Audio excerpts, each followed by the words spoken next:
விடும் சந்ததி நாங்க, சேனைகளின் தேவனின் போர் வீரர்கள் நாங்க.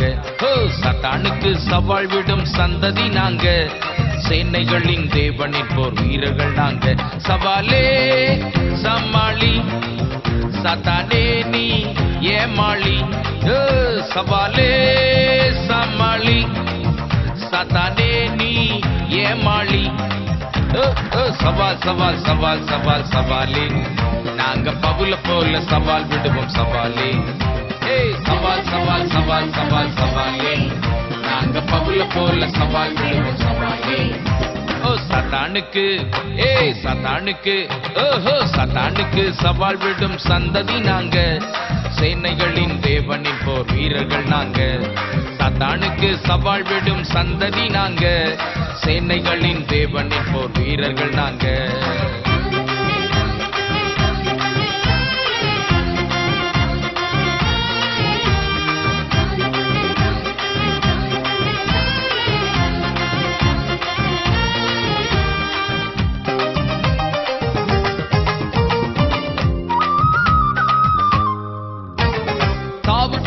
எதுவும் ஒன்றும் செய்வதில்லையே.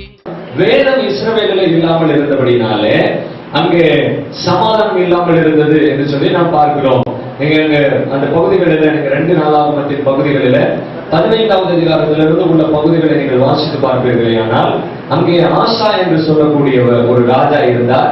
அவர் 3 காரியங்களை அங்கே கண்டுபிடித்தார். ஆனா 3 காரியங்களை கண்டுபிடித்து அந்த 3 காரியங்களையும் ஆசா என்று சொல்லக்கூடிய அந்த ராஜாவாலே சரி செய்ய முடியவில்லை. அந்த ஆசா ராஜா ஒரே ஒரு காரியத்தை மட்டும்தான் சரி செய்ய முடிந்தது. ஆமென், அல்லேலூயா. ஒரு மெய்யான தேவனை மாத்திரமே அந்த இஸ்ரவேல் அந்த யூத ஜனங்களுக்குள்ளே கொண்டு வர முடிந்தது. அந்த மெய்யான தேவனை மாத்திரம் கொண்டு வந்து அதற்கு ஒரு சட்டம் போட்டான்.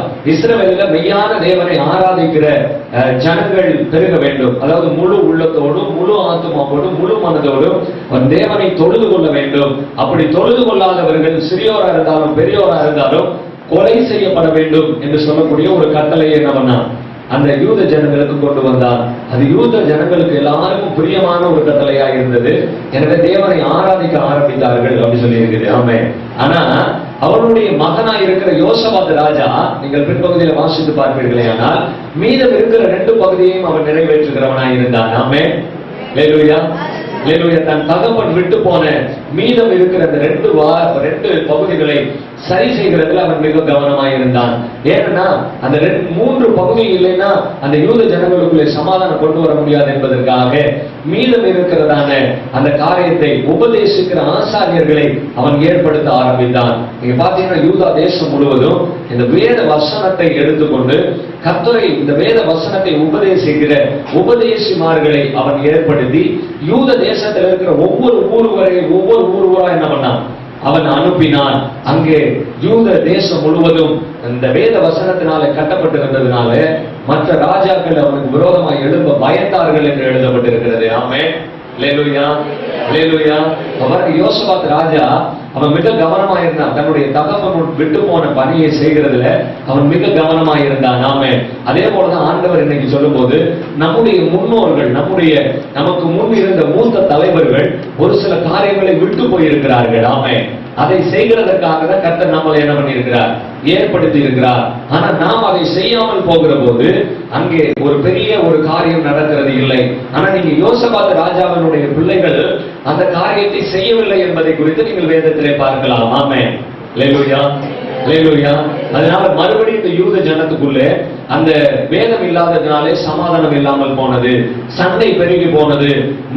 சுற்று இருக்கக்கூடிய ராஜாக்கள் எல்லாம் அந்த யூத ஜனங்களுக்கு மேல போர் தொடுத்தார்கள் என்பதை நம் வேதத்திலே வாசித்து தெரிந்து கொள்ளலாம். அப்ப எப்பெல்லாம் வேதம் ஒரு தேசத்துல இருக்கிறதோ அப்பொழுதெல்லாம் சமாதானம் இருந்திருக்கிறது. ஆமென். உடன்படிக்கை பற்றி எங்க இருந்திருக்குதோ அங்கெல்லாம் சமாதானம் இருந்தது, அங்கே ஆசீர்வாதம் இருந்தது. உடன்படிக்கை பற்றி எந்த இடத்தை விட்டு நகர்ந்து போகிறதோ அங்கே சமாதானமும் அந்த உடன்படிக்கை பற்றியோட என்ன பண்ணிச்சான், கடந்து போனது என்று எழுதி இருக்கிறது. ஆமென், அல்லேலூயா. எனவே இந்த உடன்படிக்கை பற்றி இந்த சமாதானத்தின் புத்தகமாய் இருக்கிற இந்த வேத புத்தகம் நம்முடைய கரங்களில் இருக்கிறது மாத்திரமல்ல, இதை வாசிக்கிறது மாத்திரமல்ல, இதை குறித்து நாம் அறிந்தவர்களாய் இருக்க வேண்டும். ஆமென், அல்லேலூயா. எனவேதான் சங்கீதக்காரன் இப்படியாய் ஒரு ஜெபம் செய்கிறான். நீங்கள் வாசிங்க சங்கீதம் 119வது அதிகாரம் 18வது வசனம். சங்கீதம் 119:18 ஒருவர் எடுத்துக்கொண்டு வாசிங்களேன். உமது வேதத்தில் உள்ள அதிசயங்களை நான் பார்க்கும்படிக்கு என் கண்களை திறந்தருளும். ஆமென். அல்லேலூயா. ஒரு ஜெபம் பண்றாரு பாருங்க, அப்படி வேதத்தில் இருக்கிற மகத்துவங்களை, அதிசயங்களை, ரகசியங்களை நான் பார்க்கிறதற்காக என் கண்களை நீங்க என்ன பண்ணுங்க, திறந்து விடுங்க ஆண்டவரே சொல்லி ஒரு ஜெபம் பண்ணுகிறார். ஆமென். நீ பாருங்க, இந்த இடத்துல இதை ஜெபிக்கிற இந்த ஆசிரியருக்கு கண்ணு தெரியாம இருந்துச்சா? இது எழுதின ஆசிரியருக்கு கண்ணு தெரியுமா தெரியாதா? நல்ல கண்ணு தெரியும். அப்படிதானே? உண்மைதானா? நல்ல கண்ணு தெரியும். அப்புறம் ஏன் என் கண்ணை திறந்து விடுங்கன்னு சொல்லிட்டு அவர் ஜெபம் பண்ணணும், கண்ணை மூடிக்கிட்டாரு. அப்படின்னா நேர தினத்துல நம்ம பார்த்தது போல அவர் நித்திரையா இருக்கிறார் அப்படின்னு, நித்திரையா இருந்து அவனே தூங்கி எந்திரிச்சுக்கிட்டு சீஷர்கள் சொன்னது போல இவன் கண்களை திறந்துடணும்னு சொல்ல இதுக்கு எனக்கே அவர் ஜெபம் பண்ணணும், கண்ணை மூடி இருக்கிற கண்ணை அவரே திறந்துக்கிற வேண்டியதானே அப்படின்னு நம்ம ஒரு கேள்வி கேட்கலாம். அப்படிதானே? ஆனா இங்க சொல்லும்போது மன கண்ணை குறித்து, ஆவிக்குரிய கண்ணை குறித்து எழுதப்பட்டிருக்கிறது. பாருங்க, இந்த புத்தகத்தை, இந்த வேத புத்தகத்தை நான் சின்ன பிள்ளையில இருந்து அதிகமான முறையில நான் வாசித்திருக்கிறேன். நான் அதிகமான முறையில வாசிக்கலைன்னா எனக்கு சாப்பாடு கிடையாது. எங்க அம்மா இந்த ஆண்டவரை ஏற்றுக்கொண்ட புதுதுல இந்த வேதத்தை நம்பி இருந்தபடினால இந்த வேதத்தை வாசிக்கலைன்னா காலையில சாப்பாடு போட மாட்டாங்க. இந்த வேதத்தை வாசிச்சாதான் எங்களுக்கு சாப்பாடு போடுவாங்க. அதனால நாங்க கட்டாயத்தை நிமித்தம் இந்த வேத புத்தகத்தை நாங்கள் என்ன பண்ணுவோம், வாசிப்போம். ஆனா இதுல இருக்கிற ஒரு மகத்துவமும் எனக்கு தெரியாது. என்னுடைய 23வது வயதுல தான் முதல் முறையாய் இந்த வேதத்தில் இருக்கிற மகத்துவத்தை பார்க்கிறதற்கு கர்த்தர் என் கண்களை திறந்தருளினார். ஆமென். அல்லேலூயா. அதற்கு முன்னதாக எத்தனையோ வேத பாடங்களை நான் கற்றிருக்கிறேன். வேற எங்க சபையில ஒரு அண்ணன் பிரிட்டோன்னு சொல்லி ஒருவர் இருக்கிறார், பேங்க்ல ஒர்க் பண்ணுவார். அவர் ஆவி ஆத்மா சரீரங்களை குறித்து படம் போட்டு அவ்வளவு விளக்கமாய் நடத்துகிற ஒரு மனுஷன். நாம சின்ன பிள்ளையிலேயே அவர் வந்து ஒரு முட்டை முட்டையா போட்டு நடத்துவார். எங்க நோட்ல எல்லாம் பாத்தீங்கன்னா வெறும் முட்டை முட்டையா போட்டு வச்சிருப்போம், போட்டு எழுதி வச்சிருப்போம். ஆனா ஒன்னும் புரியல. ஆவி பாரு, ஆத்மா பாரு, சரீரம் பாரு, ஒன்றும் எங்களுக்கு என்ன பண்ணாது, புரியாது. அந்த நோட்டெல்லாம் எழுதி பத்திரமா வச்சிருந்தோம். ஆனா பின் நாட்களில் அது எங்களுக்கு பொக்கிஷமா இருந்தது. ஆமென். அல்லேலூயா. அந்த நாள்ல ஒண்ணுமே எங்களுக்கு தெரியாது. ஆனா எழுதி பத்திரமாய் பெட்டிக்குள்ள என்ன பண்ணியிருந்தோம். ஏன்னா இந்த மனக்கண் எங்களுக்கு திறக்கப்படாமல் இருந்ததுனால அப்பதான் ஒரு நாள் நான் ஜெபித்தேன், ஆண்டவரே இந்த ரகசியத்தை எனக்கு கற்றுட்டாங்க, இந்த வேதத்துல இருக்கிற இந்த மகத்துவங்களை எனக்கு கற்றுக் கொடுங்க. எனக்கு சின்ன பிள்ளையில இருந்து இந்த பைபிளை பத்தி பேசணும்னு எனக்கு ஒரு ஆசை இருக்கும். ஆனா என்னுடைய உலகத்தோடு என்னுடைய ஆத்மா ஒட்டி கொண்டு இருந்ததுனால, உலகத்தை சார்ந்து இருந்ததுனால இது அந்த நினைப்பு தான். சர்ச்சை விட்டு வெளியில போகையில இதை மூடி வச்சுட்டு போயிடுவேன். சர்ச்சை காமண்டுக்குள்ள என்ன மாதிரி நல்ல ஆட்கள், நல்ல பிள்ளை இல்ல. சர்ச்சை காமண்ட் விட்டு வெளியில போகையில 4 பேர் அடிச்சுட்டு வெளியில போயிடுவோம். ஆனால் அந்த கண்கள் திறக்கப்பட்ட போதோ இந்த காரியங்களை குறித்து எங்களுக்கு மகத்துவம் தெரிந்தது. ஆமே. இந்த கண்ணு திறக்கிறதுக்கு முன்னாடி நீங்க பாத்தீங்கன்னா என்னுடைய தோரணையும் வித்தியாசமா இருக்கும். நல்ல நீளமா முடிவு வளர்த்துட்டு காதல் ஒரு தோடு போட்டுக்கிட்டு வித்தியாசமா இருப்பேன். ஆனா அந்த வேதத்தை படித்திருந்தேன். ஆமே. அல்லேலூயா. ஒண்ணுமே எனக்கு தெரியாது. ஆனா ஒரு நாள் கர்த்தர் இந்த கண்களை திறக்கும்படியாய் இந்த தாவீது ஜெபம் பண்ணின, இந்த சங்கீதக்காரன் ஜெபம் பண்ணின அந்த ஜெபத்தை கர்த்தர் என்னுடைய கண்களிலே காட்டினார். ஆமென். அல்லேலூயா. அதுக்கப்புறம் எப்பொழுதெல்லாம் இந்த வேதத்தை வாசிக்கிறனோ இந்த வேதத்திலிருந்து பல ரகசியங்களை கர்த்தர் கற்றுக் கொடுக்கிறார். ஆமென். அல்லேலூயா. சிலர் பிரமிக்கத்தக்க அதிசயமான ஆச்சரியமான செய்திகளை எல்லாம் கர்த்தர் இந்த வேதத்திலிருந்து கற்றுக் கொடுக்கிறார். செய்தி பேசுகிறதற்காக இல்ல, என்னுடைய வாழ்க்கை மாறுகிறதற்காக. ஆமென். அல்லேலூயா. எனவே இந்த வேதத்தில் இருக்கிற இந்த ரகசியங்களை நீங்களும் நானும் பார்க்க வேண்டும் என்பதற்காக இந்த நாளில் உங்களுக்கு ஆண்டவர் இந்த பகுதியை கற்றுக் கொடுக்க சொன்னார். ஆமென். அல்லேலூயா. இந்த காலையில அமர்ந்து நான் உங்களுக்காக ஜெபித்து இதை நான் எழுதி கொண்டிருக்கிற போது நான் வித்தியாசமான ஒரு கோணத்தில் இந்த பகுதியை உங்களுக்கு காட்டும்படியாக ஆண்டவர் சொன்னார். அந்த பகுதியை தான் இன்னைக்கு காட்ட போகிறேன். ஆமென். அல்லேலூயா. இதே சங்கீதம் 119வது அதிகாரம் 165வது வசனத்திலே ஒருவர் வாசிங்களே. 165வது வசனம். உம்முடைய வேதத்தை நேசிக்கிறவர்களுக்கு மிகுந்த சமாதானம் உண்டு. ஆமென். அல்லேலூயா. யாருக்கு சமாதானம் உண்டா? வேதத்தை நேசிக்கிறவர்களுக்கு. வேதத்தை வாசிக்கிறவர்களுக்கு அப்படின்னு சொல்லல, நேசிக்கிறவர்களுக்கு. இந்த நாள்ல உங்களுக்கு கிருபையாய் இந்த வேதத்தை வாசிக்கிறதுக்கு உரிய நேரத்தை ஒதுக்கி கொடுத்திருக்கிறார்கள். ஆமென். இந்த 21 நாள் முடிகிறதுக்குள்ள இந்த முழு வேதத்தை வாசித்து முடித்து விட வேண்டும் என்பது தரிசனம் என்று சொல்லி நான் கேள்விப்பட்டேன். ஆமென். அல்லேலூயா. மிக அருமையான தரிசனம். ஆனா பைபிள் சொல்லிருக்கு, இதை வாசிக்கிறதுனால அல்ல, இதை நேசிக்கிறவர்களுக்கு சமாதானம் இருக்கும். இதை வைத்துக் கொள்கிறதுனால அல்ல, இதில் இருக்கிற ரகசியங்களை பார்க்கிறதுனால நம்முடைய கண்களுக்குள்ளே அந்த சமாதானத்தை கர்த்தர் கட்டளையிடுகிறாராம். ஆமென். அல்லேலூயா. இந்த வேத புஸ்தகத்தை எடுத்து சொல்லுங்க, ஆண்டவரே இந்த நாளிலிருந்து இதை நான் நேசிப்பேன், இதில் இருக்கிற வார்த்தைகளை நான் நேசிப்பேன், அதன் மூலம் இதுல எழுதி இருக்கிற இந்த வார்த்தையின் சமாதானத்தை நான் பெற்றுக்கொள்வேன். அல்லேலூயா. அப்ப நாங்க என்னமோ நேசிக்காத மாதிரி எங்களை தூக்கிட்டு சொல்றீங்களே நினைக்க கூடாது. இது ஒரு விசுவாச செயல். ஆமென். அல்லேலூயா. சில காரியங்களை நாம் செயல்ல என்ன பண்ணணும், செய்யணும். சில காரியங்களை இல்ல அதிகமா நான் செய்யணும். ஏன்னா பைபிள் சொல்லுது, எனக்கு விசுவாசம் உண்டு உனக்கு கிரியை உண்டு, என் விசுவாசத்தை உன் கிரியையில காட்டுன்னு சொல்லலாமா அப்படின்னு கேட்டிருக்குது. ஆமென். சொல்ல முடியாது, அப்படித்தானே? அல்லேலூயா. எனக்கு விசுவாசம் இருக்கும், அவருக்கு கிரியை செய்கிற ஒரு பழக்கம் இருக்கும். அவர் விசுவாசம் இல்லாமல் கிரியை செய்கிறதுனால அவனுக்கு பிரயோஜனம் இல்லை, கிரியை இல்லாமல் நான் விசுவாசிக்கிறதுனால எனக்கும் பிரயோஜனம் இல்லை. ஆமென். அல்லேலூயா. மன கண்களை திறந்த ஆண்டவரை ஜெபிக்கிற போது நான் என்னுடைய கண்ணை மூடிட்டு இப்படி ஒரு இழு இழுத்துட்டு கண்ணை திறந்து பார்ப்பேன். என்னமோ கண்ணு மூடி இருந்தது மாதிரி இப்பதான் கண்ணு திறக்கிறது மாதிரி செய்து பார்ப்பேன். சில காரியங்களை குருட்டுத்தனமாக அப்படின்னு சொல்றது, கண்மூடித்தனமாக நாம் விசுவாசித்து சில விசுவாச செயல்களை செய்கிற போது தேவன் அதை அப்படியே நம்முடைய வாழ்க்கையிலே செயல்படுத்த ஆசைப்படுகிறார். ஆமென். எனவே வேதத்தை நேசிக்கிறவர்களுக்கு என்ன உண்டு? சமாதானம் உண்டு. எனவே சமாதான பிரபு விட்டு போன இந்த சமாதானத்தை நாம் பெற்றுக் கொள்கிறதற்கு அவர் விட்டு போயிருக்கிற அந்த சமாதானம் இந்த வார்த்தையில இருக்கிறது. ஆமென். இந்த வார்த்தையை நாம் நேசிக்கிற போது நம்முடைய கண்களை கர்த்தர் என்ன பண்ணுகிறார்? திறக்கிறார். நான் சொல்ல ரெண்டு கண்களை நம்மளுக்கு உண்டு. ஒன்னு மனக்கண்கள், இன்னொன்னு ஆவிக்குரிய கண்கள். ஆமென். இந்த ஆவிக்குரிய கண்கள் குருடா இருந்து, இந்த ஆவிக்குரிய கண்கள் குருடா இருந்து இந்த மாம்ச கண்கள் பார்க்கிறதுனால ஒரு பிரயோஜனமும் இல்லை. சில ஆட்கள் பாத்தீங்கன்னா இந்த மாம்ச கண் குருடா இருக்கும், ஆனால் ஆவியின் கண்களோ அவர்களுக்கு திறந்தே இருக்கும். ஆமென். அல்லேலூயா. அல்லேலூயா. சென்னையில கம்ப்யூட்டர் மனோன்னு ஒருவர் இருக்கிறார். அவருக்கு ரெண்டு கண்ணும் என்ன பண்ணாது தெரியாது. நீங்க ஒரு வசனத்தை சொன்னீங்கன்னா அந்த வசனத்தை அப்படியே என்ன பண்ணுவார்? பாடலாய் பாடுவார். ஒரு சிலர் நீங்க அவரை குறித்து கேள்விப்பட்டு கூட இருக்கலாம். ஒரு சங்கீத வசனத்தையும் எந்த வசனத்தையும் நீங்க ஒரு வசனத்தை சொன்னீங்கன்னா அந்த வசனத்தை அப்படியே ஒரு பாடலாய் பாடுவார், ஆண்டவரை மகிமைப்படுத்துவார். அவருக்கு பேரை கம்ப்யூட்டர் மனம் அப்படின்னு சொல்லி என்ன பண்ணிட்டாங்க, வச்சுட்டாங்க. கம்ப்யூட்டர் மாதிரி நினைவு பட்டியல எப்போதும் சேகரிச்சே இருக்கும் அவருக்கு. அவ்வளவு ஒரு காரியங்கள். அவருடைய மன கண்கள் திறந்திருக்கிறபடினால அவரை கொண்டு போய் ஒரு இடத்துல விட்ட உடனே அந்த இடத்துல அப்படியே நடந்து சுத்தி சுத்தி சுத்தி சுத்தி வருவார். அப்படியே அந்த கம்ப வச்சுட்டு சுத்தி சுத்தி வருவார்.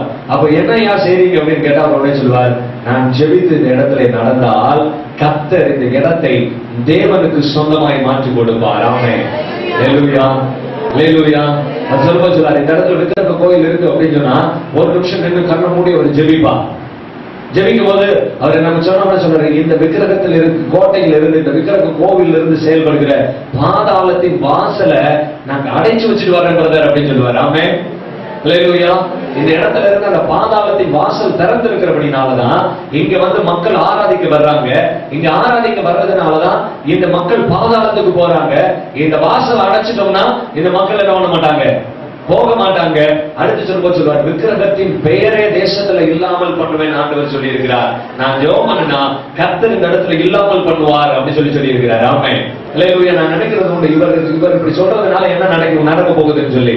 ஆனா அவருடைய மனக்கண் திறந்திருக்கிறதுனால, அவருடைய மாம்ச கண் குருடா இருக்கு, ஆனா மனக்கண் என்ன பண்ண இருக்கு, திறந்திருக்கிறபடினாலே அவர் அந்த தரிசனத்தை பார்த்து கொண்டே இருக்கிறார். ஆமென். அல்லேலூயா. அல்லேலூயா. நம்மளுக்கு ஆண்டவர் மாம்ச கண்ணையும் திறந்து வைத்திருக்கிறார். இந்த நாளில் மன கண்ணையும் திறக்க போகிறார். ஆமென். மனக்கண் திறக்கப்பட்டவர்களாய் நாம் இருக்கிற போது பெரிய காரியங்களை நாம் ஆண்டவருக்காக செய்ய முடியும். எனவே நீங்கள் அப்படியே யோவான் 9வது அதிகாரத்தின் பக்கமாய் திருப்பிக் கொடுங்க. நேற்று 10வது அதிகாரத்திலிருந்து ஒரு சில காரியங்களை பார்த்தோம். இன்று 9வது அதிகாரத்திலிருந்து ஒரு சில காரியங்களை உங்களுக்கு நான் காட்ட விரும்புகிறேன். அதில் வாசிகளை 1வது வசனத்தை வாசியுங்கள். அவர் அப்புறம் போகையில் பிறவி குருடனாகிய ஒரு மனுஷனை கண்டார். அப்பொழுது அவருடைய சீஷர்கள் அவரை நோக்கி, ரபி, இவன் குருடனாய் பிறந்தது யார் செய்த பாவம்? இவன் குருடனாய் பிறந்தது யார் செய்த பாவம்? இவன் செய்த பாவமோ இவனை பெற்றவர்கள் செய்த பாவமோ என்று கேட்டார்கள். இவன் செய்த பாவமா அல்லது இவன் பெற்றோர்கள் செய்த பாவமா என்று கேட்டார்கள். ஆமென். அல்லேலூயா. இந்த இடத்துல பாருங்க, இப்ப இயேசு கிறிஸ்து ஊழியத்தை நிமித்தம் போகிற போது ஒரு பிறவியிலே குருடனாய் இருக்கிற ஒரு குருடனை பார்க்கிறார். நாமும் ஊழியத்துக்கு போகிற போது எத்தனையோ குருடனை பார்க்கிறோம், அப்படிதானே? எத்தனையோ குருடர்களை பார்க்கிறோம், எத்தனையோ பிறவியிலே குருடராக இருக்கிறவர்களை பார்க்கிறோம். ஒரு சிலருக்கு இடையில கண்ணு தெரியாமல் போனவர்களை, வியாதி நிமித்தம் விபத்து நிமித்தம் கண்ணு தெரியாமல் போன எத்தனையோ நபர்களை நம்ம என்ன பண்றோம், பார்க்கிறோம். அவர்களை எல்லாம் குறித்து நம்ம கவலைப்படுகிறதே இல்லை. ஆனால் இயேசு கிறிஸ்துவினுடைய உள்ளம் அப்படி இல்லை. ஆமென், அல்லேலூயா. இயேசு கிறிஸ்து அந்த வழியாய் போகிற போது பிறவியிலேயே குருடனாய் இருக்கிற ஒரு மனிதனை அவர் பார்க்கிறார். அவர் பார்த்த போது அவர் அங்கே நிற்கிறார். அங்க நிற்கிறதுனுடைய காரணம் என்ன தெரியுமா? பிறவியிலே குருடனாய் இருக்கிறவன் அப்படிங்கிறது அது வரையிலும் பார்வை அடைந்தது அப்படிங்கிறது சரித்திரத்திலே எழுதப்படவில்லை. ஆமென், அல்லேலூயா. நீங்க 32வது வசனத்தை வாசிங்களேன். 9வது அதிகாரம் 32வது வசனத்தை வாசிங்களேன். பிறவி குருடனுடைய கண்களை பிறவி குருடனுடைய கண்களை ஒருவன் திறந்தார் என்று உலகம் உண்டானது முதல் கேள்விப்பட்டதில்லையே. பிறவி குருடனுடைய கண்களை ஒருவன் திறந்தான் என்பது உலகம் உண்டானது முதல் கேள்விப்படவில்லையே அப்படி எழுதியிருக்கு. ஆமென், அல்லேலூயா. இடையில குருடானவங்களுக்கு சுகமானதெல்லாம் எழுதியிருக்கு. ஆனா பிறவியிலே குருடனாய் பிறந்த ஒருத்தனை சுகமாக்குறதுங்கிறது இயேசு கிறிஸ்து இந்த சம்பவத்தை செய்கிற அந்த நாள் வரையிலும் எழுதப்படாத ஒரு காரியம். என்ன காரணம் அப்படின்னா, மருத்துவர்கள் சொல்லும்போது சொல்கிறார்கள், பிறவி குருடனுடைய நரம்பு மண்டலம் பாதிக்கப்பட்டிருக்குமா. ஆமென், அல்லேலூயா. பாருங்க, நம்முடைய சரீரத்துல நரம்பு என்று இருக்கிறது, ரத்த குழாய்கள் என்று இருக்கிறது. நாம் பொதுவா எல்லாத்தையும் நரம்பு அப்படி சொல்லிடுவோம், அப்படிதானே? நரம்பு ஊசி போட போனோம் அப்படி சொல்லுவோம். ஊசியை கொண்டு போய் நரம்புல போட்டீங்கன்னா நீங்க செத்து போயிருவீங்க. நரம்புல ஊசி என்ன பண்ண முடியாது, போட முடியாது. ஊசி எங்கதான் போடணும்? வெயின்ல தான் போடணும். ரத்த குழாய்கள்ல தான் என்ன பண்ணணும்? ஊசியை கொண்டு போய் போடணும். ஏன்னா ரத்த குழாய்கள் என்பது ரத்தத்தை கொண்டு போகக்கூடிய காரியங்கள். நரம்பு என்பது செல்களை கடத்தி கொண்டு போகிற, அதாவது கட்டளை கொடுக்கக்கூடிய செல்களை கடத்தி கொண்டு போகக்கூடிய காரியங்கள். ஆமென். எவ்வாறு நரம்புகள் ஒழுங்காய் இருக்கிறது இல்லை, பாதிக்கப்பட்டிருக்கும். ஆனா ரத்த குழாய்கள் ஒழுங்காய் இருக்கும். கண்களில் இருக்கக்கூடிய ரத்த ஓட்டங்கள்லாம் ஒழுங்கா இருக்கும். ஆனா நரம்புகள் ஒழுங்கா இருக்காது. அப்ப இந்த நரம்புகள் ஒழுங்கா இல்லாததுனால அவர்களுடைய அந்த கண்ணுக்கு போகக்கூடிய அந்த படம் எடுக்கக்கூடிய அந்த கட்டளை கொடுக்கக்கூடிய அந்த செல் இயங்காது. ஆமென், புரியுதா? அங்க இருக்கக்கூடிய நரம்புகள் எல்லாம், அந்த நர்வ் சிஸ்டம் எல்லாம் பாதிக்கப்பட்டு இருக்கிறதுனால அங்கே அந்த செல்லானது என்ன பண்ண முடியாது, அதுல கடந்து போக முடியாது.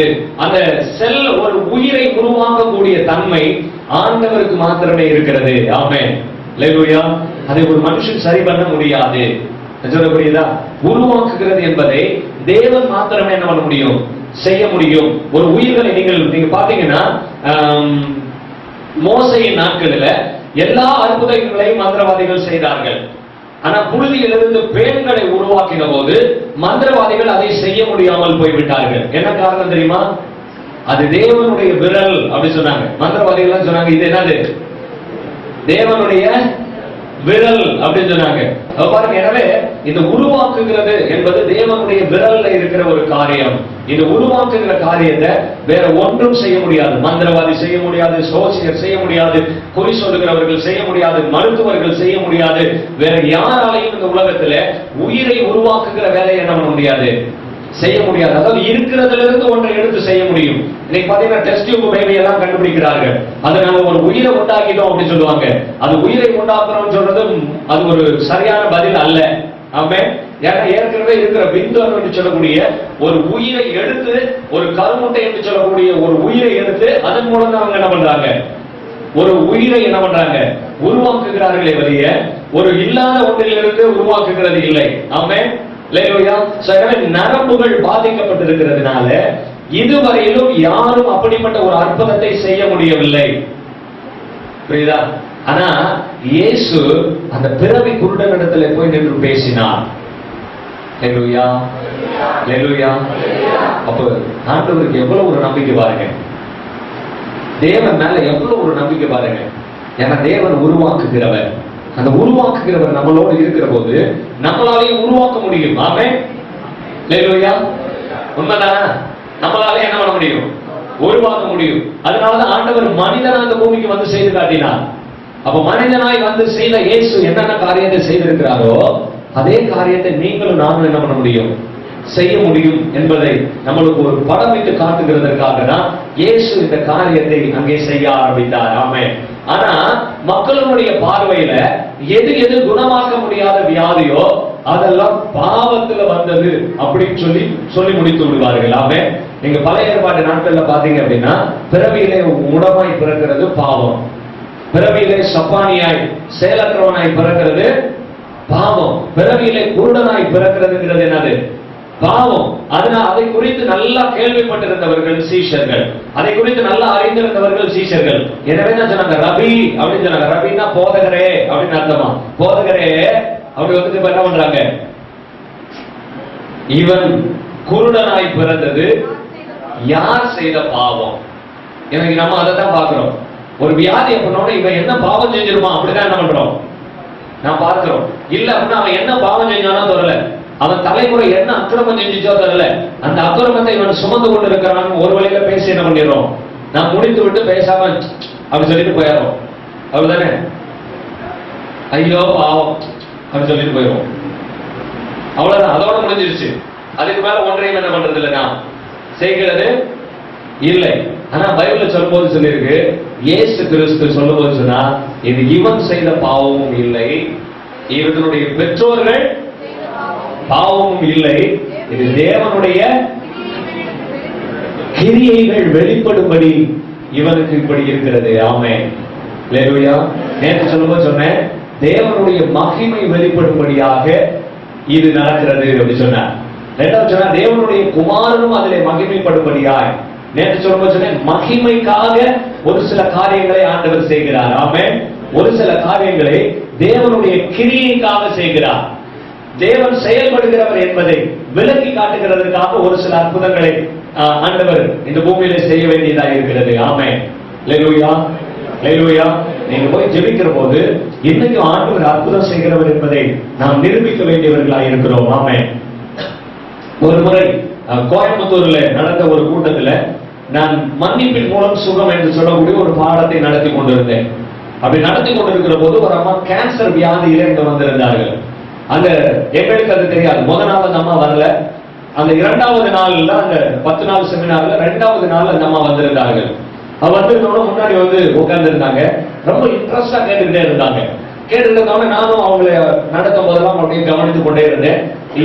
ரொம்ப உற்சாகமா என்னை கவனித்துக் கொண்டிருந்தார்கள். சோ மன்னிப்பின் மூலம் என்னென்ன அற்புதம் நடக்குது அப்படின்னு சொல்லி நான் என்ன பண்ணேன், அவர்களுக்கு நான் சொல்லிக் கொண்டேன். பொதுவா கிளாஸ்ல சொல்லிக் கொண்டே இருந்தேன். சொல்லிக் கொண்டே இருக்கிற போது வகுப்பு முடியல, ஒரு 3/4 பகுதி பாடம் போகிற போது திடீர்னு எழுந்து நின்று என் கட்டிய காணா அப்படின்னு சொன்னாங்க. எங்களுக்கு ஒன்றுக்கு புரியல. ஏதோ பர்ச காணா, செல்ல காணா அப்படின்னு சொல்றது மாதிரி என் கட்டிய காணா அப்படின்னாங்க. உடனே நான் நம்ம கிட்ட என்னமா நடந்துச்சு அப்படின்னு கேட்டேன். அவங்க சொன்னாங்க, நான் வர்ற போது இந்த பகுதியில் ஒரு பெரிய கட்டியோட வந்தேன், இப்ப கட்டிய காணா அப்படின்னா. அல்லேலூயா. அல்லேலூயா. அப்ப அவர்களிடத்துல கேட்கிற போது அவங்க சொன்னாங்க, எனக்கு கேன்சர் வியாதி இருந்தது, இந்த பகுதியில் ஒரு கட்டியோடு கூட நான் என்ன பண்ணியிருந்தேன், வந்திருந்தேன், இப்ப அந்த கட்டியை காணா அப்படின்னு சொல்லி சொன்னாங்க. உடனே உங்க கூட யார் வந்ததுன்னு சொன்னா உங்க மகள் வந்திருந்தாங்க. மகள் எழுந்துட்டு சொன்னா, ஆமா உண்மைதான், எங்க அம்மாவுக்கு வெளியில இந்த பகுதியில் என்ன பண்ணோம், அந்த கட்டி வெளியே தெரியும், பிடிச்செல்லாம் பார்க்க வேண்டாம், சும்மாவே என்ன பண்ணும், வெளியில ஒரு கட்டி இப்படி தொங்கி கொண்டு இருக்கிறது போல இருக்கும், அந்த கட்டி தெரியும் அப்படின்னு சொல்லி சொன்னாங்க. ஆமென். அல்லேலூயா. சில நேரங்கள்ல தேவனுடைய மகிமை, தேவனுடைய கிரியைகள் அங்க நடக்கிறதுக்காகவே சில வியாதிகளை தேவன் அனுமதித்து வைத்திருக்கிறார். ஆமென். அல்லேலூயா. அல்லேலூயா.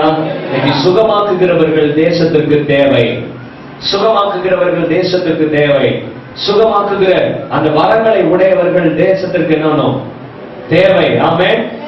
அல்லேலூயா. அல்லேலூயா. எனவே சுகமாக்குகிற வரத்திற்காக நம்ம என்ன பண்ணணும், அதிகமாய் பிரயாசப்படணும். அதான் நேற்று நான் சொல்லும்போது சொன்னேன், கண்மூடித்தனமாய் ஒரு நபருடைய தலையில கையை வச்சு நீங்க ஜெபிக்க ஆரம்பிக்கணும். ஆமென். ஆனா ஒண்ணு சொல்லிடுவாங்க, ஒருவர் மேலே புனிதமா கையை வைக்காத அப்படின்னு சொல்லிடுவாங்க. ஆனா பைபிள் சொல்றது நீ கையை வை அப்படி சொல்லிருக்கு. கைகளை வைக்கிறதுனால என்ன நடக்குது அப்படின்னு சொல்லிட்டு ஒரு பெரிய உபதேசமே இருக்குது. ஆமென். அடிப்படை உபதேசத்துல கைகளை வைத்தல் அப்படின்னு ஒரு உபதேசமே இருக்குது. ஆமென். அதை குறித்து நாம சொன்னா பாடத்தை சொல்லி முடிக்க முடியாது. எனவே நான் உங்களுக்கு அந்த காரியத்தை இப்ப நான் சொல்ல வரல. எனவே கைகளை வைத்து நாம் ஜெபிக்கிறதற்கு என்ன பண்ணணும், நாம் பிரயாசப்படணும். கர்த்தர் அப்பொழுது என்ன பண்ணுவார்? சுகமாக்குகிறதுக்குரிய செய்திகளை அவர்களுக்கு நாம் எடுத்து என்ன பண்ணணும்? அதிகமாய் பேசணும். பாருங்க, சுகமாக்குறதுக்குரிய காரியங்களை நாங்கள் பேசிக்கொண்டே தான் இருந்தோம். இப்ப யாரும் கை வைக்கல, சுகத்திற்காக என்ன பண்ணல, ஜெபம் பண்ணல. மன்னிப்பின் மூலம் எவ்வளவு பெரிய ஒரு விடுதலை நடக்கிறது என்பதை குறித்து நாங்கள் சொல்ல சொல்ல சொல்ல அந்த அம்மா உள்ளத்துக்குள்ளே மன்னித்துக் கொண்டே வந்திருக்கிறார்கள். ஆமென்.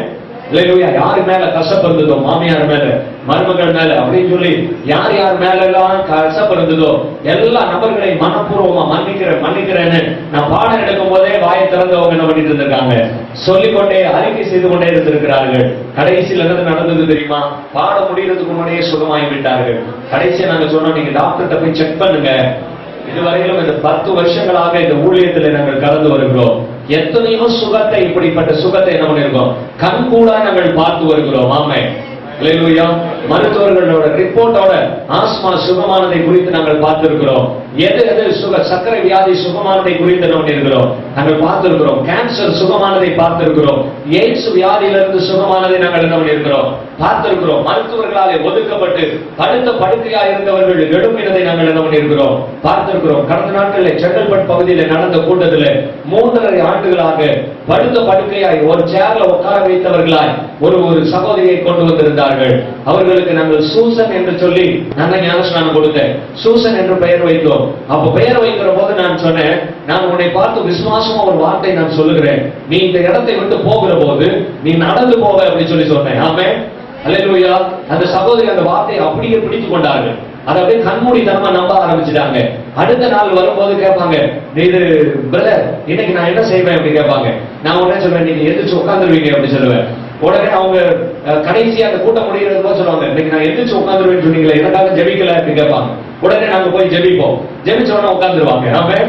அப்படியா கடைசி நாளுக்கு முந்தின நாள் அவர்களுக்காக நாங்க ஜெபிக்கிற போது நாங்க சொன்னோம், இன்னைக்கு நீங்க நடப்பீங்க அப்படி சொன்னோம். காலையில எந்திரிச்ச உடனே அவங்களை பார்த்த உடனே இன்னைக்கு கர்த்தர் உங்களை நடக்க பண்ணுவார் அப்படி சொன்னோம். உடனே அந்த வார்த்தையை அப்படியே அவர்கள் நம்பிக்கொண்டு அங்கே வந்து சொன்னாங்க. கடைசியா சொல்லும் போது அந்த குழுவில் நாங்கள் ஜெபிக்கிற போது சொன்னாங்க, இன்னைக்கு நான் நடப்பேன்னு சொன்னீங்களே, நான் நடந்து பார்க்கவா அப்படின்னு கேட்டாங்க.